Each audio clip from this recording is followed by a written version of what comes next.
हमारे भारत की सबसे बड़ी ताकत है उसकी अनेकता में एकता, चाहे वो भाषाई विविधता हो चाहे सांस्कृतिक विविधता। ये सारी चीज़ें हमेशा से ही भारत के लिए गर्व की बात रही है। लेकिन क्या हो ये विविधता ही भारत के लिए एक विवाद का विषय बन जाए।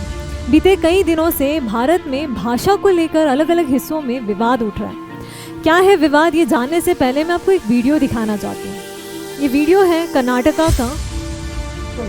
ಕನ್ನಡ ಫಸ್ಟ್ ಈಗ ನೀವೇನ್ ಮಾತಾಡ್ತಾ ಇರೋ ತುಂಬಾ ಒಳ್ಳೇದು ಮಾತಾಡೋದಿಲ್ವಾ ಯಾಕೆ ಮಾತಾಡೋದಿಲ್ಲ ಯಾಕೆ ಹಿಂದಿ ಮಾತಾಡಬೇಕು ಕನ್ನಡ ಮಾತಾಡಬೇಕಲ್ಲ ಮೇಡम कन्नड़ मैडम। ये है प्रियंका जिनका भी आपने वीडियो देखा। और ये जो विवाद है ये कर्नाटका में हुआ, जहाँ पे कस्टमर जब बैंक में आता है तो वो बैंक मैनेजर से कहता है कि मुझे यहाँ की क्षेत्रीय भाषा कन्नड़ आती है और आप मुझसे कन्नड़ में ही बात कीजिए।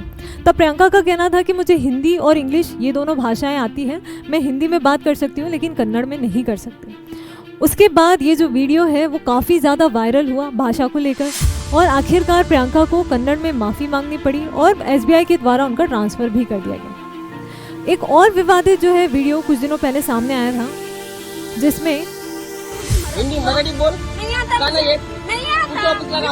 क्यों बोला तो मराठी बोला लागणार तुला का बोलला तू मराठी का बोलणार मराठी का बोलणार मराठी तू महाराष्ट्रात कशा राहते महाराष्ट्रात ये जो वीडियो है ये महाराष्ट्र का है और इसमें आप देख सकते हैं कि कैसे युवती के ऊपर बार बार मराठी बोलने का दबाव बनाया जा रहा है, जबकि उनका कहना है कि उन्हें हिंदी आती है मराठी नहीं आती, इसलिए वो मराठी नहीं बोल सकती। अब एक प्रश्न खड़ा होता है कि अगर आप किसी राज्य में रहते हैं तो क्या आपको वहाँ की क्षेत्रीय भाषा आना अनिवार्य है? क्या हिंदी बोलना कोई अपराध है?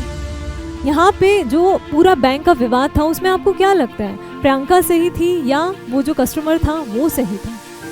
इस पूरे मुद्दे पे हम बात करेंगे, संविधान में क्या कहा गया है ये भी हम जानेंगे। लेकिन उसके पहले मैं ये चाहती हूँ कि एक बार आप ज़रूर विचार करें कि अगर इस तरह के विवाद होते हैं तो हमारा देश किस दिशा में जा रहा है। एक और मुद्दा जो है सामने आया जब एक रेलवे स्टेशन पर, ये तमिलनाडु का है, जहाँ पे रेलवे स्टेशन से हिंदी भाषा को मिटाया जा रहा है। क्यों? क्योंकि उनका मानना है कि हिंदी की आवश्यकता नहीं है।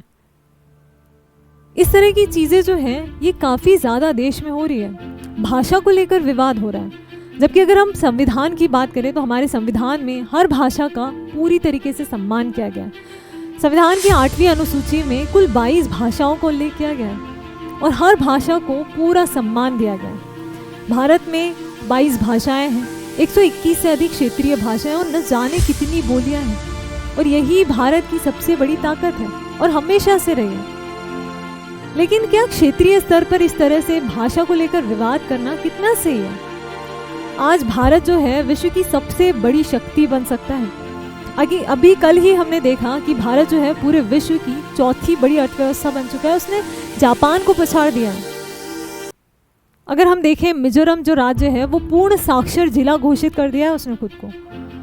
वहाँ की साक्षरता की बात करें तो 98.2% वहाँ की साक्षरता है। अगर हमारा पूरा देश जो है वो इस दिशा में अगर आगे बढ़ता है तो हम कितनी उन्नति कर सकते हैं। हमारे पास दो रास्ते हैं, एक तरफ हम इन चीज़ों पे विवाद करके जो है और ज़्यादा फूट डाल सकते हैं, या दूसरी तरफ इन चीज़ों पे काम कर सकते हैं और हमारे देश को और प्रगति की तरफ ले जा सकते हैं। आपको क्या लगता है, अगर किसी क्षेत्र में रहना है तो वहाँ की क्षेत्रीय भाषा आना कितना ज़्यादा ज़रूरी है? इसका सवाल जो है जवाब के लिए मैं आप पर छोड़ दिए जा रही हूँ। आप क्या मानते हैं मुझे कमेंट में ज़रूर बताइए।